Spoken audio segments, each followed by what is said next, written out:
Hello, everyone. Thank you for joining us for this session today. No better topic than diversity and inclusion during these challenging times. My name is Victoria Pelletier, and I lead talent and transformation in North America for IBM.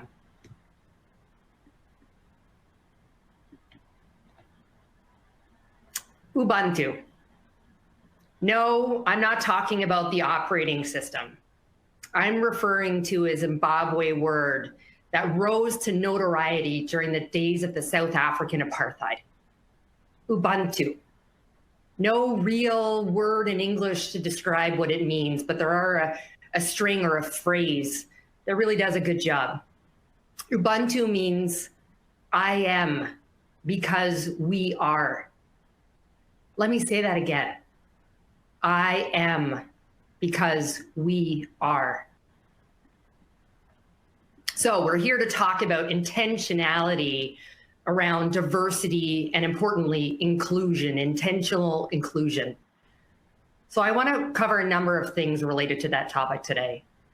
I don't know that I should need to, but I am going to talk about why diversity matters, what the business case related to that is, what intentional inclusion means, and I hope to leave you with some tangible strategies and takeaways around how to be intentionally inclusive within your organizations. So, why diversity matters? Let me show something to you.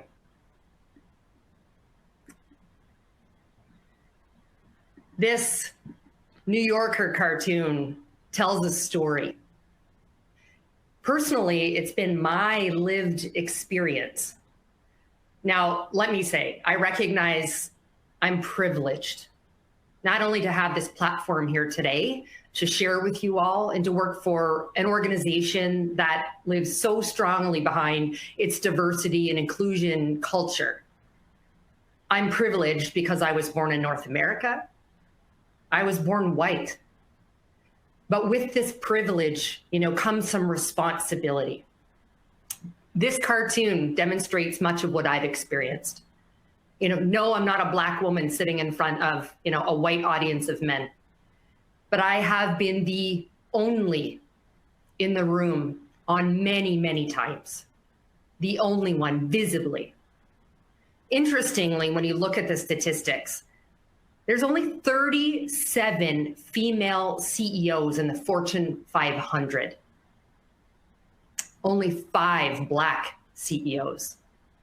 I also spent a lot of time working in the startup and entrepreneurial space, and one sees painstakingly the lack of diversity there. Only 4% of venture capital goes to women, and less than 1% to Black founders. So, why diversity matters? Why should you care?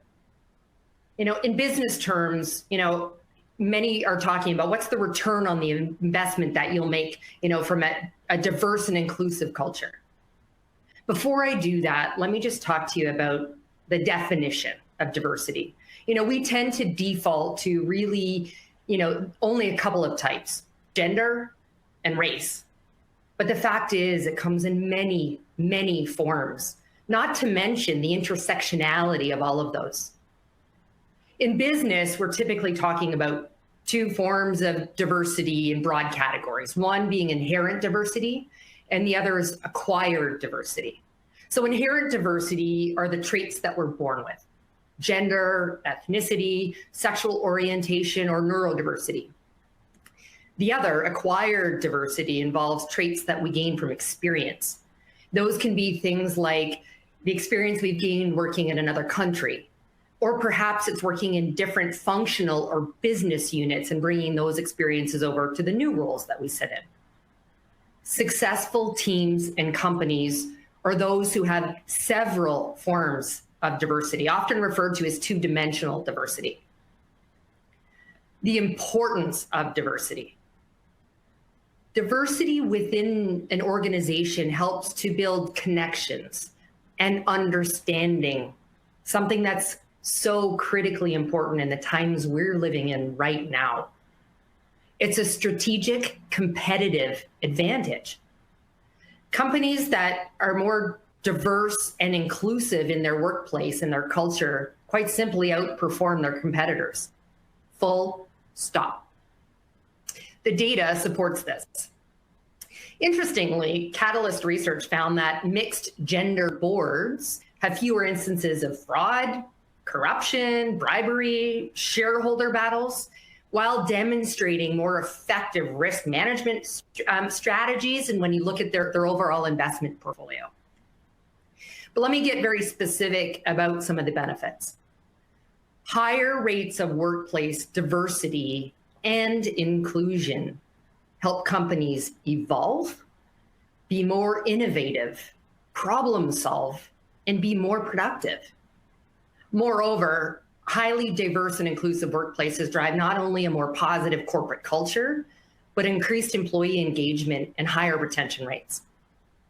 And last, when we focus in on an innovation, by correlating the diversity in leadership with market outcomes, study shows that companies with this 2D diversity out-innovate and outperform others. Employees have said in these types of environments that they're 45% more likely to report a firm's market share growth over the prior year, 70% more capture of the wallet share by having a diverse and working in a diverse and inclusive culture. So with that, clearly, diversity and inclusion isn't just a moral imperative. Quite simply, it's just good for business. Let me move forward to take a look at a couple of statistics specifically. This is a very recent study from McKinsey, just produced in May of this year, right? Looking at the case for diversity and inclusion stronger than ever. This shows gender and ethnicity over the last number of years, showing how the first versus the fourth quartile market performers outperform based upon their diverse and inclusive cultures. Next, and I love this one. Here's a very good view of why diversity makes sense, right? A 36% increase in profitability between that top and bottom quartile. When you look at the newer generations, in the workforce, almost 50% of millennials say that they look at D&I as a decision for the companies that they want to join. 74 of them say that they are more innovative when they work in this type of environment. So hopefully I've proven out some of the data behind why diversity and inclusion matters, what the business imperative and results are. But I want to talk about intentional inclusion.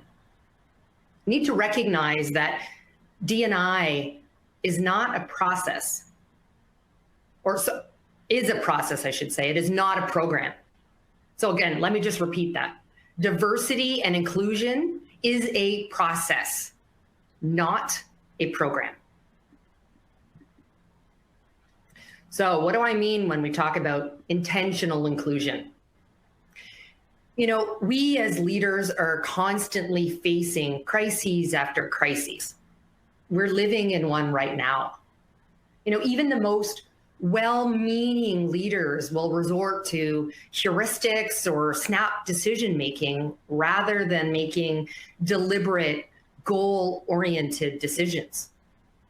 Intentional inclusion means that we include diverse people as part of the planning, the implementation of, and the decision-making process in our business. It means that we value the input, their perspectives, and the roles that these diverse voices bring to the effort. Finally, intentional inclusion means making sure organizations have both the procedures, the practices, policies in place to support and promote inclusion. But what do I mean by all of that? Simply it means creating a culture where everyone feels like they belong. They are comfortable expressing their uniqueness. But this requires a unique set of inclusive leadership behaviors. First, empowerment. Enabling colleagues to grow and to excel, encouraging them to innovate and problem solve. Next, courage. This is the ability to stand up for what we believe is right, even when it means taking a risk. Next, humility. It's okay to admit when you make a mistake, to admit, hey, I don't know what I don't know. We're all human, and we just need to learn from it. And the last of those behaviors is accountability towards all, not just for performance, but for those behaviors in creating this culture. So how do we practice this? I said earlier that it's a process. It's not a program. So what I mean from a business perspective is, that there are many things related to this. So first, start the recruitment process with a sourcing strategy that attracts diverse talent, that ensures that a diverse slate of candidates gets presented to the hiring manager. As hiring managers, hire diverse talent, the high potential performers. They might only meet 7 or 8 of the 10 skills that we were seeking. But we as leaders, as hiring managers, can coach to those missing skills. And in the meantime, we gain from their experience, their voice, and the benefit of the creativity and the innovation that they bring to the role. But I must state that intentionality is not achieving quotas without consideration for merit and performance. The fact is, with intentional inclusion, we can have both diversity and performance. And we don't need to choose one over the other. So let me talk a little bit more tactically. Here's some ideas, not only for IBM, but as I'm fortunate enough to spend my time talking to senior HR executives and business leaders, some of the tools that we can look towards within our organizations to help with the intentionality. I'm going to probably intermix a little bit of practices with tools or tech as I talk about this, but let me dive in. So from a practices perspective, and by that I mean policies, guidelines, and procedures that we have in the organization. There are a few. First of all, upskill the diverse talent. Identify who the high potential performers are, who this talent is, provide them the opportunity to enhance and improve their skills. There's a multitude of ways to do that. There's skills assessment, not only self-assessment tools and skills databases that exist, but more and more, including within IBM, we look at skills inference, skills that individuals might not have declared, but we recognize they may have. We have inferred that they have based upon the experience they've had on different projects, working for different clients or different industry types, and also the digital footprint that they have across our organization. We use 22 different data sources in doing that for our own colleagues. Another practice is to look at sourcing strategies. Identify and build relationships with networks of and for diverse groups, and keep an open dialogue with candidates, even if they're not the right fit for a certain position. Utilize sourcing science, so the data and the AI around the sourcing successes you have hiring the diverse talent, and build targeted recruitment campaigns. And then next, from a practice perspective, is looking at mentoring and sponsorship. Mentoring programs make companies' managerial echelons significantly more diverse. On average, we see the boost of representation by formalized mentorship programs anywhere from 9 to 24%. On the tools or technology side, there's a number of things that you can do around this intentionality. The first is looking at blind or masked recruitment platforms. That is technology that masks names, faces, voices, creates an objective interview and skills assessment for recruiters and hiring managers. It enables candidate evaluation based upon their relevant performance, while removing the identifying information that leads to bias. There was a study done by the National Bureau of Economic Research, and it said, all else being equal, resumes with white-sounding names, with Emily Walsh, Greg Baker, they got nearly 50% more callbacks than those with Black-sounding names. Lakeisha Washington, Jamal Jones. At IBM, we use technology and technology partners to supplement our own solutions. For example, a company called Nokri, that allows for blinded names and also video assessments where the results get presented back to the recruiters or hiring managers with no names and just a scoring of their actual hard and soft skills based upon the aligned skills and assessments that have been determined with our clients and for ourselves. Other tools, workforce analytics. First and foremost, understand the starting point of your D&I talent that exists within the workforce. At least for the inherent diversity metrics. Again, remember earlier I talked about those being gender, race, sexual orientation, neurodiversity. So understand the starting point. Utilize the data from multiple sources that then provides input on the recruitment, the compensation, the benefits and patterns of the organization, revealing also where those gaps may exist and help bridge that across the diverse workforce. On the tool side, I did talk about skills assessments above. Again, utilize the skills technology, that exists out there to specifically target and hire those with the majority or all of the skills that you're seeking, including those who may not have naturally come forward. Think about the data that exists, for example, that shows that women typically do not apply for roles unless they meet 9 or 10 out of 10 skills that have been requested or identified. Whereas men typically will apply if they only have 6 or 7. So by using these skills, database, and inference, you have the ability to influence those who might not naturally come forward. There are some other objective assessment tools that you can use as well. There's technology like Textio, which helps with the language of the job descriptions to eliminate some of the bias. Looking at more objective work skills, samples, and assessments.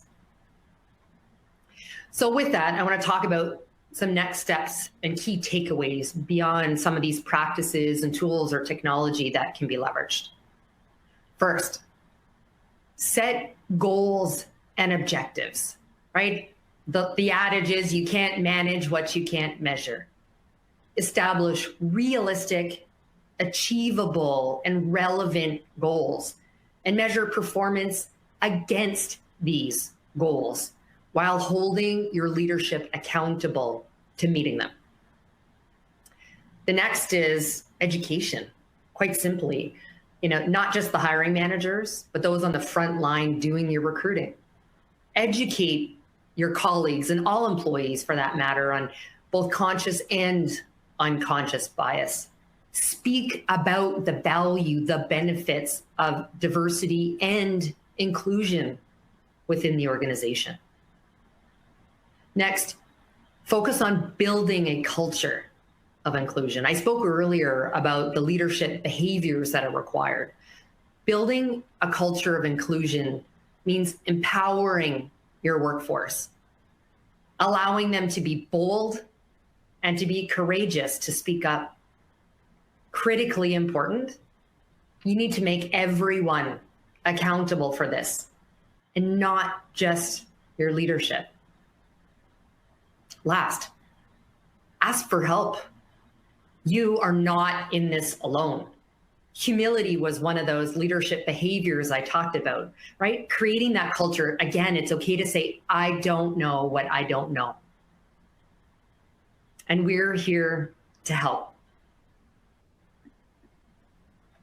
So I want to bring us back to this. I want to end Ubuntu. I am because we are. And I hope you will be too. With that, I want to pass it over for a few, wouldn't be IBM without this, disclosures and legal disclaimers.